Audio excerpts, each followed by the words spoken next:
Welcome to Ask Earl Anything. This is the show where your questions get answered. If I don't have questions, I don't have a show. This is the third official year. It's actually the beginning of the fourth official year of Ask Earl Anything. So before I get started today and jump into the questions, I want to say Happy New Year to everybody. This is 2021 today. I'm hoping that 2021 will be a better year for everyone than it was in 2020. We all know 2020 was a tough year for everyone with coronavirus and everything else. But a lot of blessings came out of last year too. A lot of new friends were made last year. I did a lot of drum covers, as you all know. I was watching one of my old friends, Michael Johnson, do a video, and he was doing a video about YouTube and his statistics. And you know, when I met Michael, he was doing drum covers, and he came to the studio and I did an interview with him, and we interviewed him. And even that day when he did his drum cover and in the studio and we were talking, I noticed what a techie he was, and he was really more into the techie than he was the drumming. So after watching his review of the year on YouTube and how much money he made, and he's about 4,000 subscribers and change, you know, I don't know how much change, not high amount of change, but a little bit. He was talking about how he's made money and how he's doubled his income, and he's went from drum covers to tech. And it made me think of some things about why I do YouTube. So let's talk a little bit about that. First off, the reason I do YouTube, and it's kind of stated on my channel, is to encourage other drummers. It's the reason I do Instagram. I enjoy interacting with drummers. I enjoy conversing with drummers. I enjoy sharing my knowledge with drummers. I enjoy learning from drummers. I learn from every drummer I watch. I take away something from everybody's playing. There are some that are easier to watch than others, I'll be honest. I mean, I get to a point where I watch a lot of pro-level guys because that's where I get most of my learning of things I want to learn. But you'd be surprised what you learn from guys who aren't pro-level guys. So I've made a lot of friends in the YouTube community. I try to be an encouragement, not a discouragement. I found early on in YouTube that the haters are there if you want them. There's always somebody that can do it better than you. There's always somebody that has to tell you how much better they are at something. The funny thing is, usually when you go look for their channel, they don't even have a cover up. But that's just the way YouTube works. You know, people can say whatever they want and they don't have to put their money where their mouth is. But those of you that follow my channel and follow me on YouTube realize I do it for fun. And part of the fun for me is I have a studio. I have lots of time because, you know, I've been married almost 38 years to my same wife and beautiful wife, Stephanie, and we are more in love than ever. But she's a very busy person. She's a professor at a university and involved in a lot of things. And this is really her time to do a lot of those things. I'm very involved in my corporate job. So my corporate job takes my life where it does all day long. But this is like my release. This is my out. This is where I give back to what I really love, which is music. So playing drum covers for me is what it's about. It's not about making money. And when I was looking at the statistics that Michael was putting up, I didn't go back and look at my statistics. But I do know this year that I've gained well over 1,000 subscribers in the year. I think it was 1,200 or something. I did look at that last month sometime when I started noticing my subs going up at a pretty good rate this year, a little more than 100 a month. And I realized also that I looked at my stats and it basically said that the people who watch my videos, 85% of them don't subscribe to my channel. So most of my views and the people that watch my channels in minutes and views are people that don't stick around to sub. So I actually get a really good sampling of the YouTube world sees my videos for other reasons. Now, my most popular videos are the ones that I've actually spoken on. And last year was a tough year to speak. I really didn't want to speak last year very much. You know, when my son passed away in 2019, I kind of got tired of talking to the camera. But I think after now, it's a year past, a little over a year past now, I'm starting to come out of that. And not that you never get past it. It's not about getting past. It's about living, being here for the living. That's where I'm at. I'm doing this now for myself and for the living, the people I interact with on a daily basis.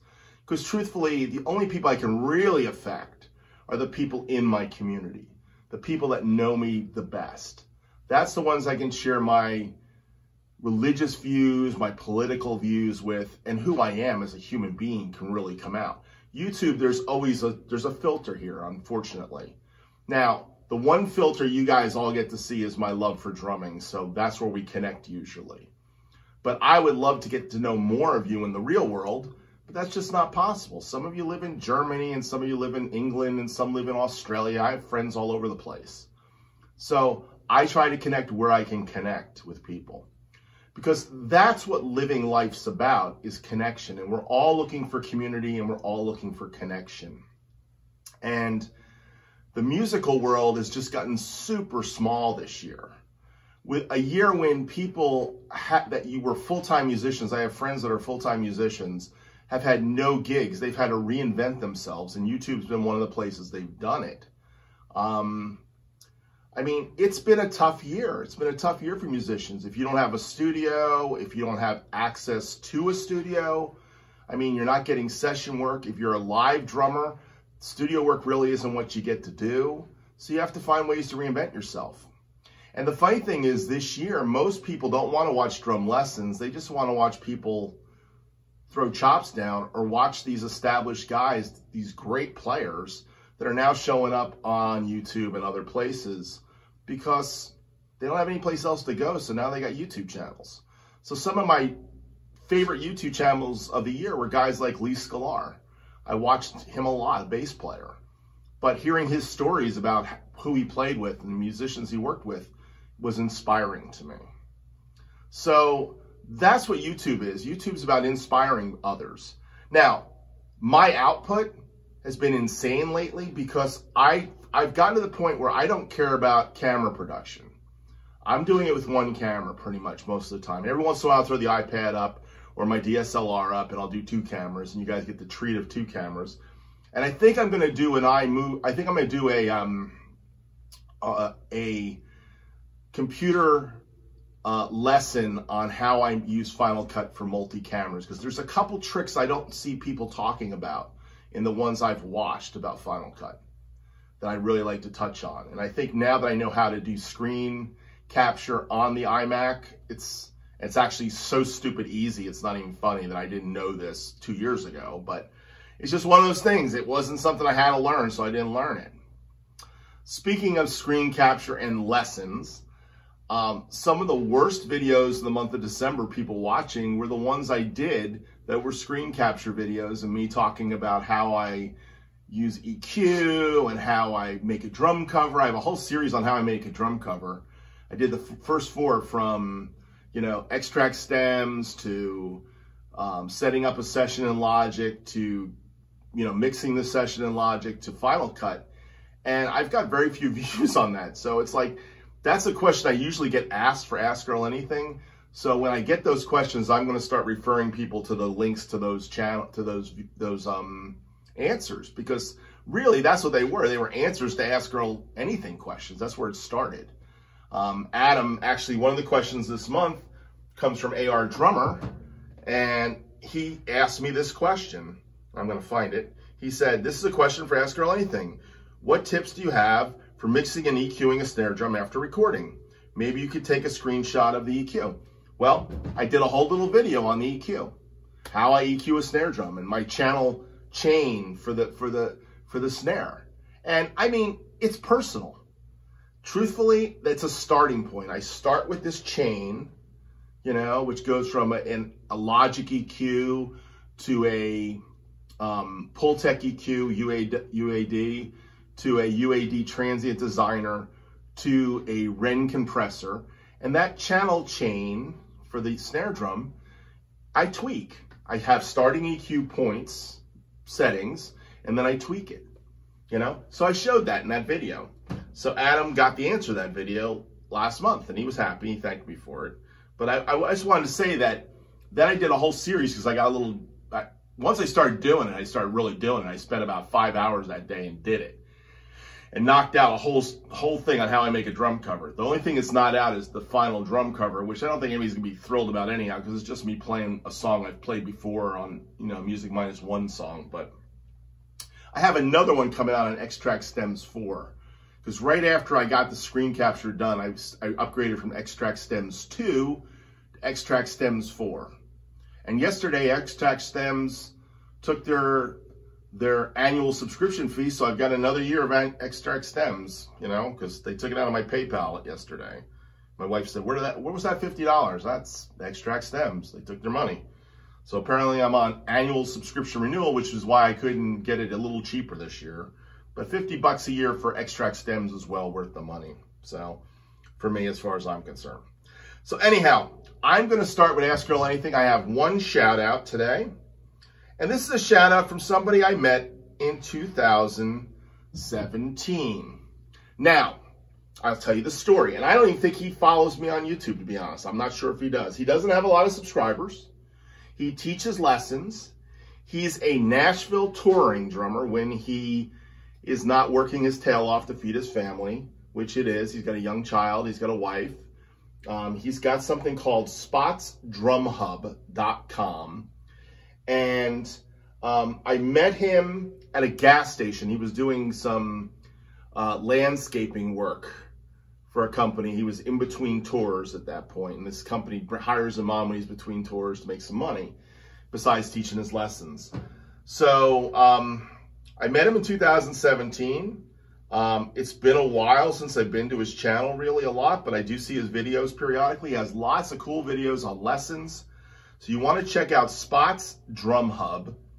And if you go in there and check out one of his videos and subscribe to him, he really needs some subscribers. He only has 99. And he started his YouTube around the same time I did. But he's not a drum cover guy. He's a lesson guy. And I think he makes his money by teaching lessons in private. Probably now he teaches them by Skype like everybody else. He does those kinds of things. But he's a really good drummer. He does do some Nashville sessions. And I can't remember his first name. So I'm looking at his channel. I'm trying to see if there's anything there to give me the indicator of it. And there's not. But I actually have some photos of me and him from meeting him in Franklin, Tennessee at this gas station where we stopped to get some water and use the restroom. And we were on our road trip of 2017. I took a 3-week road trip that year. It's the same year I started my YouTube channel. So it was that transition year I had. But Spots Drum Hub, or Spots Drum Hub in YouTube, look him up, subscribe to his channel, check out some of his lessons. He's got some great lessons on how to do certain licks and rudiments and things like that. Really worthwhile. All right, so got coffee. This is January 1st. Let's jump into the questions. All right. Now this is one that it's the hardest thing about this page I'm looking at. I look at a screen that's a screenshot. It's trying to find the question. So let me see if I can find the question on this page. All right, I think it came from Drumico, another guy you want to check out. I've mentioned before. Gunter from Germany. He plays a lot of jazz covers. He said, hi Earl, I always find it good when drummers don't just replay exactly what can be heard on the original on the cover, but also interpret the song in their own way. You can do both really great. Now, I think I put this here because I get a lot of comments about you didn't play this exact or something else. And I thought that comment was really almost a question. So I'm going to credit it to Gunter as a question. And the question I would ask is, why don't you play it exactly? And the reason why I don't play drum covers exactly is because when I got into playing drums and learning cover music to be in bands back in the 70s and 80s and 90s, and even all the church stuff I do, I've always learned that you learn the form of the tune, you learn the major grooves of the song, but then you also learn how to play it without having to think about enforcing parts. And I find when I just play what I feel is the right thing, 9 times out of 10 is pretty close to what was played. And the other thing is, it just lays in there better. And this was confirmed when I was taking the drum lesson with John Robinson, the 2 lessons I took this summer. And he kind of said to me, he said, I like the way you interpreted the Stevie Winwood song I played, which was Back in the High Life. Because he said, when you played it and you weren't trying to force the licks, they just flowed. Well, see, that's what music is. Music just flows out of us when we don't think about what we have to play, but we play what we have inside of us to play.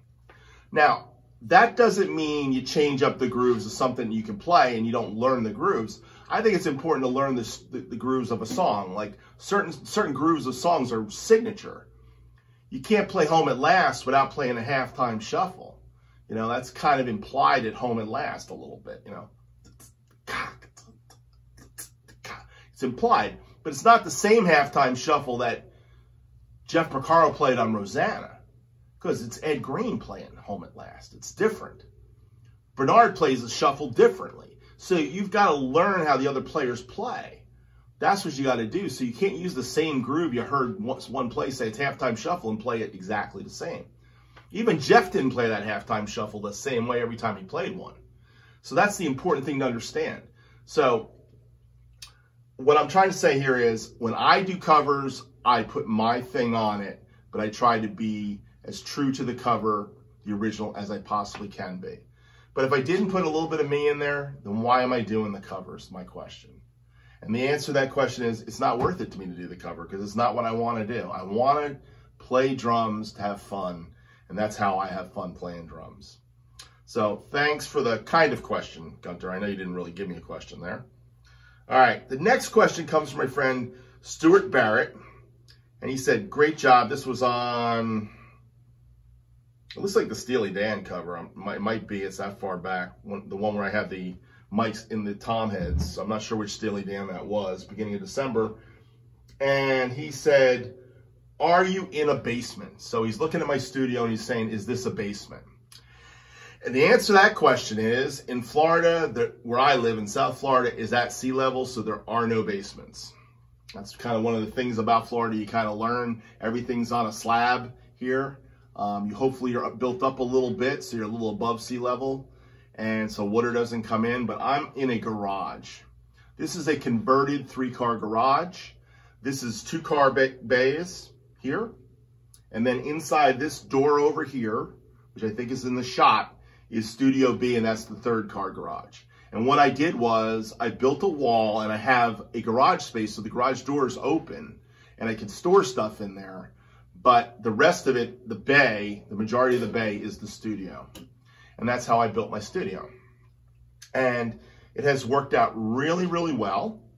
And this room sounds really good, with a little bit of acoustic foam on it and a rug on the floor.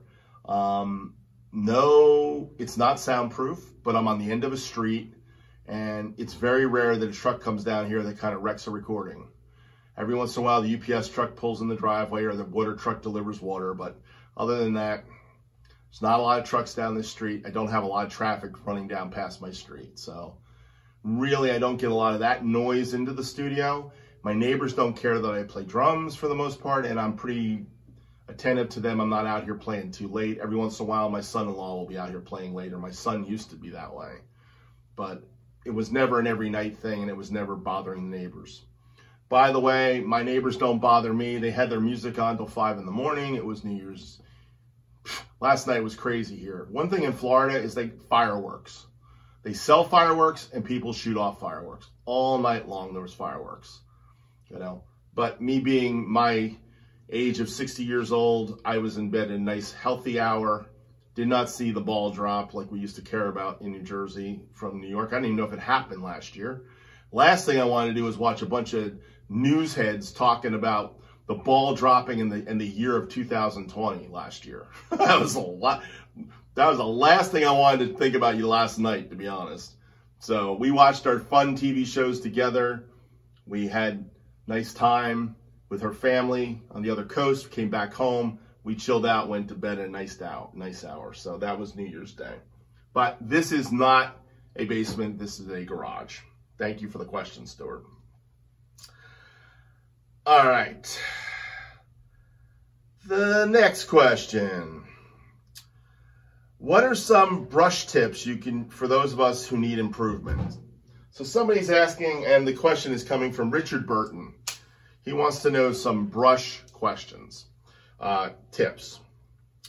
Well, my first brush tip is to get that sweep pattern down on a snare drum, okay? So I sweep with my left hand. That's what I try to sweep with. I just did a cover of Miles Davis, All Blues, which is a 3/4 tune, and I did something different. I was sweeping with my right hand, and I was actually doing the rhythm pattern with my left hand, which was kind of funky for me to do that. So there's no rules when it comes to playing with brushes, is what I'm trying to tell you. But the basic pattern is to work on that big swish. So 1, 2, 1, 2, 3, 4, 1, 2, 3, 4. So basically I'm doing a halftime swish. 1, 2, 3, 4. And all I'm doing is the jazz ride pattern and crossing over. Now, I don't always stay here, but this is the basic one for me. So the ones at the top, 1, 2, 1, 2, 3, 4, 1, 2, 3, 4, 1, 2, 3, 4. And that's how I keep the time.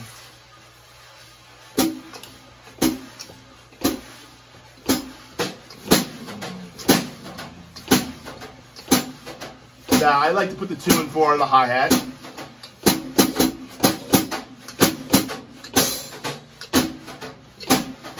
But you don't have to put the 2 and 4 on the hi-hat. Now, another little thing I do with the brushes is I kind of play some rhythmic patterns with the hands swishing.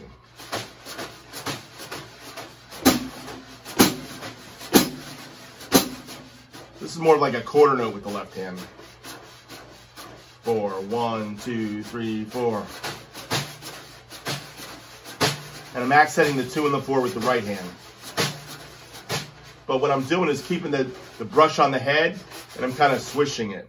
Now, these are just little techniques of mine. I'm not the greatest brush player in the world, but I hold my own. And that's what it's all about when it comes to playing brushes, is finding your own voice. Now, another one I started with was this kind of figure 8 pattern, which is like half circles. And I use it more for ballads, like for something like Moonlight Serenade. So I think this song, Moonlight Serenade. Bum, ba ba bum. There's a couple ways I could play this, but I'll show you let me show you the first way, the traditional way. Bum, ba ba bum, ba ba bum, ba ba bum, ba ba bum, ba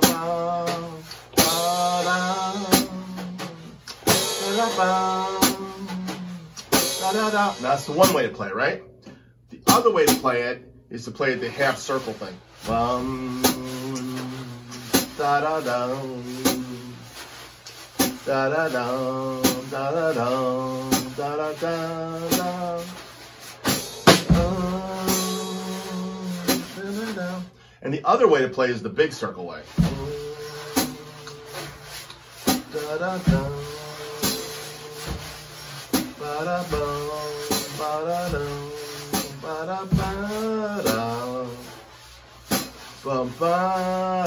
I'm just playing big circles.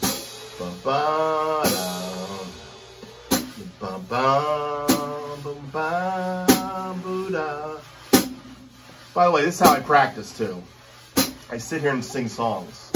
Like I'll sing Route 66. Bum, bum, ba, ba, bum, boo, da.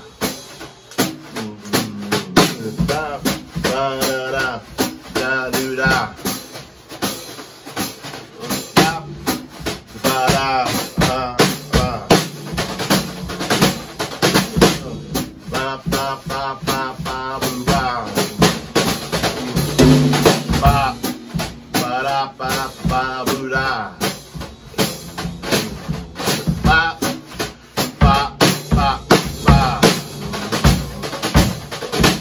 ba doo dum, ba ba doo dum, ba ba ba ba ba ba ba ba. Oh.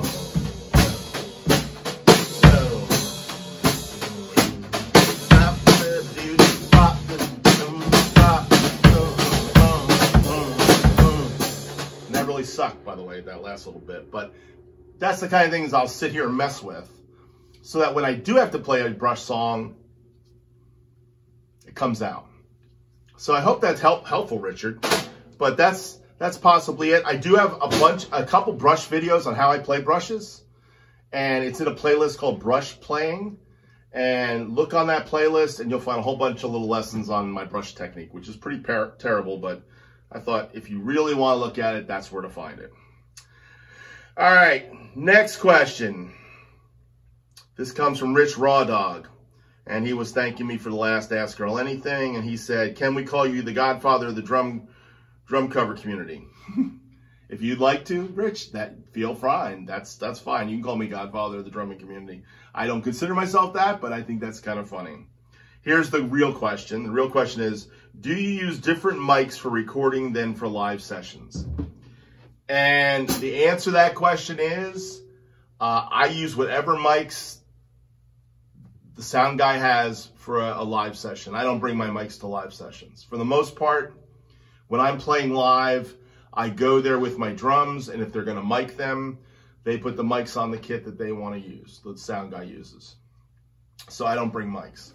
My mics in my studio can be anything. I just bought these E604 Sennheisers, which are really nice drum mics. I got 3 of them. But I also have 57s. I have 3 57s that I use occasionally. Lately on the Concert Tom kit, I've been experimenting with large diaphragm condenser mics, an Octava mic I have, excuse me. Also an Octava ribbon mic, and a couple C1000s, which are small diaphragm condenser mics, which are usually used for overheads. They were my first overheads for my kit, AKG C1000Ss. I've had them for over 20 years now, and I think those mics sound really cool on toms. But you can just put about just anything you want on a tom, but it all depends on how you want to mic it. The key thing is to understand miking, understand phase, and understand how to mix them to get the best sound out of them. But I don't bring mics to gigs. Every once in a while, somebody say, "Can you bring a kick drum mic?" And I hate it too. I hate bringing a kick drum mic. But if it's one of those gigs where they're not really miking me and they just want to mic the kick drum in the PA, I'll bring my AKG D112E and stick it in the case and do it here. My Beta 52 pretty much stays on this kit all the time. I have a D112E, which is the egg-shaped mic, bass drum mic, which is on the other kit, on the Studio B kit. So, but pretty much my kick drum mics are a Beta 52 and an AKG D112. Those are the 2 main kick drum mics. Every once in a while, I'll use an MD 421 Sennheiser as a kick drum mic, which is an amazing kick drum mic, by the way. It's an amazing floor tom mic. It's the big floor tom mic, which is over there right now. But 57 for the snare drum's kind of standard. My overheads on this kit are SM81s, Shure SM81s in a XY pattern. This is an XY. And on that kit, I've got Octava MK012s as my overheads in an XY pattern over my head. So it comes over my head right about here. Probably out of the camera range, but like this over my head. So, but I don't bring them to gigs. Rarely, I really don't bring mics to gigs. I don't want to be micing the gigs, so that's not my thing. All right, I got another question. This is from Daniel Harvey. I got this on Instagram. By the way, follow me on Instagram. I'm Earl Drum at Instagram. I'm at Earl Drum is what you go by. If you go on Instagram, you put at Earl Drum, you'll find me. And Earl Drum, I've got over 1,000 videos on Instagram, clips and IGTV stuff, all kinds of stuff. The question is, I use a Mac. Let me get to the question. What is the question? Oh, I love your Instagram and YouTube. Could you show us your computer interface, headphone setups, and what do you use to boost your headphone volume? So the answer to the question is, my studio setup is a PreSonus Studio Live 24x4x2 board Now, I do have the aux sends 1 and 2 going to my head amp 6 by Art. So it's called the Art Head Amp 6. It's got 6 outputs, and it comes from auxiliary send 1 and 2, which is the 2 mix for my headphone amp. The interesting thing about the head amp is you can also interject like a more me channel. So what I do is I set up, a lot of times I'll have a 2 mix. So the 2 mix is your stereo bus mix, which has the drums in it and stuff. And if I'm doing a session down here with a bass player, sometimes I'll set up aux 3, and it'll give them their own mix in aux 3, and they can fully put it on their own mix, or they can mix the 2 mix in with their own mix using the head amp 6. I do have one other thing. I have a small S-amp, Samsung amp right here for my in-ears, so I can control the volume from over there over here. And occasionally I will send headphone extensions from this so everybody's on the same 2 mix. But it all depends on the session, to be honest. And most sessions I do here for me, so nobody really cares about the mix. The mix is my mix, and it's set up in my aux 1 and 2, which is the stereo aux on the board. And that's how I listen to my headphones. And the headphones I use depend on what I'm doing, but I have all kinds of headphones here. I've got 2 pairs of Sennheiser 285s, I think they are. They're the standard $100 headphones that are used in studios. I've had them for 15, 20 years now. I've got a set of the Beyer Dynamics 770s, DT 770s, the 80 ohm one pair. I've got some drum headphones, all different types I've tried. I've tried them all, and I've broken them all just about. And what you see most today on most of my videos is my 1964 ears, in-ear monitors, custom molds for my ears. That's what I use most of the time. So anyhow, thanks for the question, Daniel. My next question comes from Babinga Basher. That's Todd. And he said, I've thought about getting a Studio Live to set levels. However, I have an interface. Do you think investing in a Studio Live board would be helpful tool with Studio One V Pro version 5 Pro?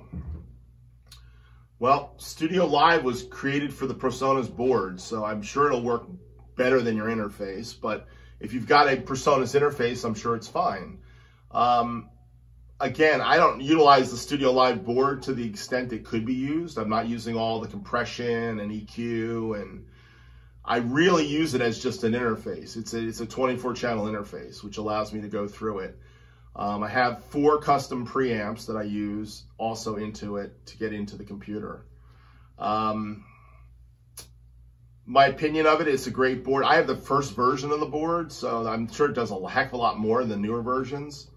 But I got it so darn cheap, it was worth it. I spent less money on this board than you would spend on your low-end interface. So it was a friend sold me the board. And that was about 3 years ago. It's still working fine. I still have a Motu 828 MK3 that I bought 10 years ago. I think it still works, but I haven't had it hooked up for the last 3 years, and I hope that this PreSonus board lasts me a long time, because I really don't want to buy another one. But would I buy another PreSonus board?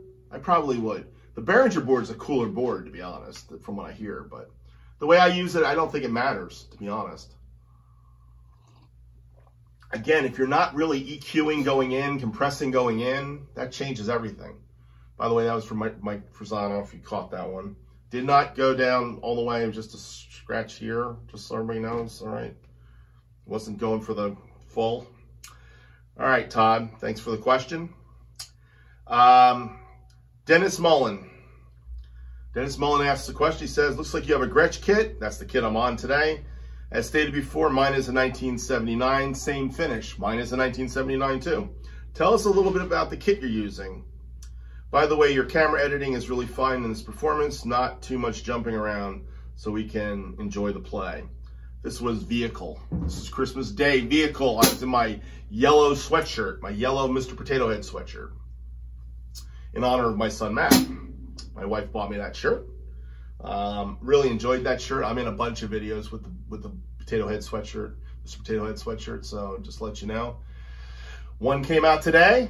Today's video was about my maple Gretsch kit, my little piece together maple Gretsch kit. So this is my 1979, mostly 1979 Gretsch Jasper shell drum kit. When I bought this kit, it had a 8x12, 9x13, which is what this is, 14x14, 16x16, 14x20 inch bass drum. They put pearl tom mounts on it because that's what they did in New York City back in 1979. They bought the drums without any Gretsch hardware on it except for the regular tom hardware that you would normally get. There was no mounting hardware on it. I wish I had changed the floor tom legs, to be honest, because the Gretsch floor tom legs are the worst from that era. They're terrible. And I've had more problems with them. I've actually had to buy some of the diamond plates to replace them. But these are the original style Gretsch diamond plate floor tom legs on this floor tom. Now, I purchased an 8x8 and an 8x10. The 8x10 was bought with a square badge, Gretsch. So it's right around 1980, 81. It might have been Christmas of 1980. I can't remember. That was a big deal. That was something I wanted. And my grandmother bought that for me for Christmas. I'll never forget that. That was a big deal. Because when I bought my kit, they tried to sell me the GAD kit. And the GAD kit was a 6.5x10, an 8x12, a 9x13, and a 10x14 on a stand. And they said, this is the kit you want. You want the GAD kit. And I said, no, it's not. I want 2 floor toms. I want a 14x20 inch bass drum, and I want an 8x12 and a 9x13. And they said, okay, well, I'm telling you, you want the Gretsch kit, you want the GAD kit, you want the 10. Well, about a year and a half later, I wanted that 10, so I bought the 10. The 8x8 for the kit, which rarely gets seen in videos, but it's in a few, I bought on my honeymoon with my wife in 1983. So we were on our honeymoon. We went to see a show in New York.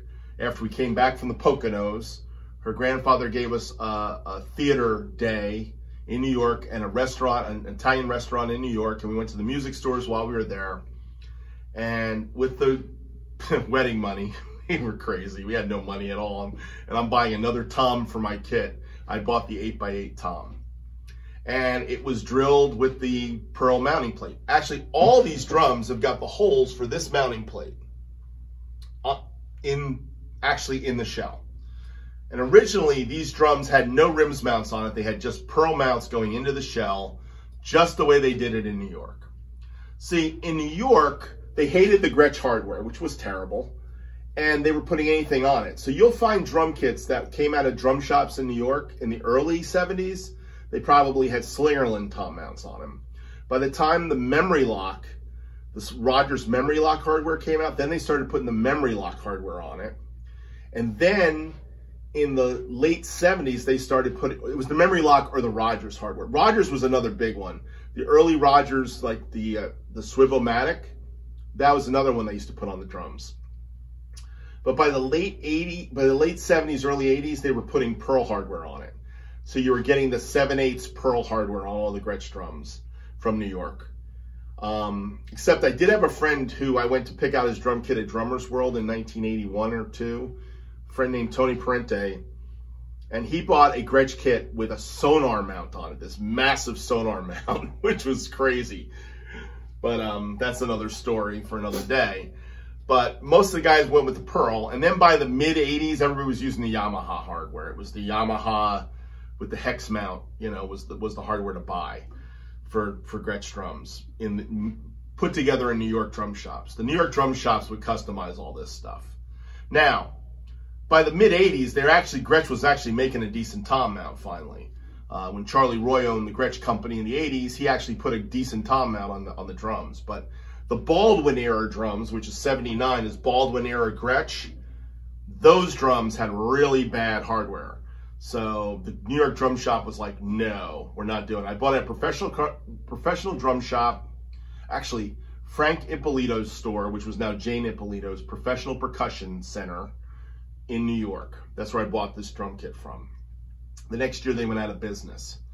Then I started buying everything at Joe Cassius' store or Barry Greenspan's store at Drummer's World. So it was either Drummer's World or Modern Drum Shop, Joe Cassius' shop, was where I would buy stuff in New York City in the 80s and the 90s. And then by the 90s, Steve Maxwell showed up somewhere in there, and I moved to Florida by the 2000s, so then I was dealing with Resurrection Drums a lot. And any of the other drum shops that I would go to on my trips, my business trips. So I've bought in things at Ellis Drum Shop in Minnesota. I've bought in cymbals at Forks in Nashville. Yeah, I mean, I love drum shops. That was one of my most favorite things to do in the world, was go to drum shops. So anyhow, I will tell the whole story of the 1979 Gretsch drum kit in the story behind the gear coming up soon, where I will tell why I picked this kit, some of the other little interesting things about the story of this drum kit, because there's a lot to this story of this drum kit. But that's the basic story. So thanks for the question. Martin Merdino, my Carpenter's lover. He loves Karen Carpenter, and he loves me doing Carpenter covers. He asked me, "Hey Earl, really nice cover. This was on This Time by Chicago recently." He said, "I have a question. Have you played bigger size toms, 16 by 16 or 16 by 18 or 18 by 18? Those sound really big. I personally dig big drum sounds." Happy New Year, Earl. Well, Happy New Year to you too, Martin. I have a 16 by 16 floor tom. That's what this is right here. This is 16 by 16. I've always wanted a 16 by 18 floor tom or an 18 by 18 floor tom, but I've never bought one. So I don't have one. But it's been on my list of things to buy one day for a long, long time. But truthfully, when I bought this kit, it had a 14 by 14 and a 16 by 16. And my first drum kit had a 16 by 16. And I think every drum kit I've either traded for has had a 16 by 16 or a 14 by 14. So I've found nothing that's gone up that one more size to the 18-inch size. But I've had drums from 6 inches all the way down to 16 inches. All the drums, as you've seen in my Hal Blaine kit now. I've had all those sizes of drums, but nothing that would be an 18. But I've played 18s. I like them. I like big toms. I think they're really cool. And if I can get myself an 18-inch floor tom, I'll buy one day. But bass drums, I've used everything from I've had a 24-inch bass drum. I've had a couple 22s, or yeah, at least a couple of those. A few 20s, and an 18-inch bass drum. So I still have an 18, a 20, and a 22 now today that I use all the time. So those are my main bass drum sizes. Anyhow, that's the answer to those questions. Thank you all for watching Ask Earl Anything. I think I'm done conversing with myself and with you. Hopefully you learned something. Be looking for that story behind the gear when I do the full story about the Gretsch drum kit, the 1979 Gretsch Walnut Gretsch Jasper Shell kit, because there's more to that story than what I told you today. Promise you that. And hopefully you'll watch the story behind the gear on my little maple Gretsch kit. And thank you all for watching Ask Earl Anything. Hopefully I'll do more videos with talking in the new year. That's one of my goals. Keep watching my videos. Thank you all for being subscribers. Thank you for enjoying these shows. I do this to give back to the community, and I do appreciate you all. Everybody, Happy New Year. Have a great day. Bye.